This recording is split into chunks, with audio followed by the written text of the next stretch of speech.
ever worked on Sanibel Island, John Lai is a name you know. What you see on Sanibel is unlike anywhere else in the world, I think. John is the president of the Sanibel Captiva Chamber of Commerce. He's managed several resorts, worked in the restaurants, and simply put, he lives and breathes Sanibel. But when Ian hit 6 months ago, John had to hold his breath before stepping back onto the island. The debris was everywhere. We're standing in the parking lot right now of the Sanibel Captiva Chamber of Commerce. We couldn't see the road. It was covered in sand and mud, probably about 4 inches deep. On the island, the area was unrecognizable.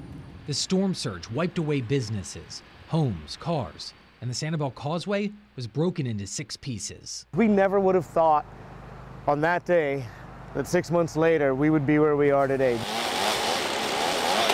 But Sanibel and the Sanibel community, they're strong.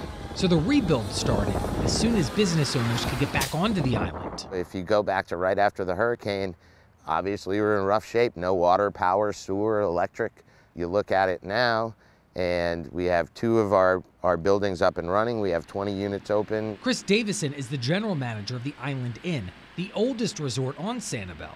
He says Ian wiped away an entire building, including right where we're standing. This was the main building, so it had the front desk, it had the restaurant and bar and lounge in it. But after months of hard work, nearly 40% of their rooms are back open. So come on in. And renovation plans are in the works. It's just going to take some time. Rebuilding is going to be a marathon, not a sprint, you know, and it's going to take time and patience. About 2 miles up the road, another business impacted by the hurricane was Timber's Restaurant and Fish Market. This one outlived all the hype that we ever heard of.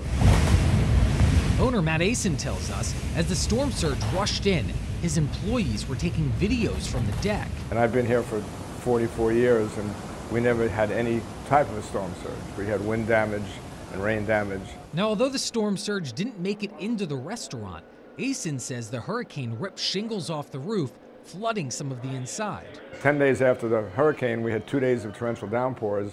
But in the months since, they've been able to rebuild. The only issue, there's not much foot traffic on the island. We have the locals, we have some of the contractors, we had a lot of the police and EMT people who were working here. But now, our business is off about 80%. A similar story is Island Pizza off Periwinkle Way. The hurricane completely destroying Sweet Melissa's next door. I mean, it was absolutely devastating. It was definitely oh my God, we're never going to be able to, recover from that. And flooding the pizza shop just feet away. So there was only like about 2 or 3 feet in here.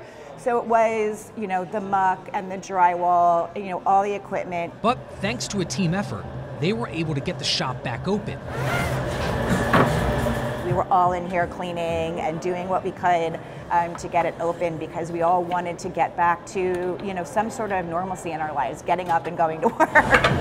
Now, although life isn't back to normal, Donahue says over the past 6 months, they've gotten closer. I mean, I think first and foremost is that we're open and back to work. And over time, she's convinced things will start to get even better.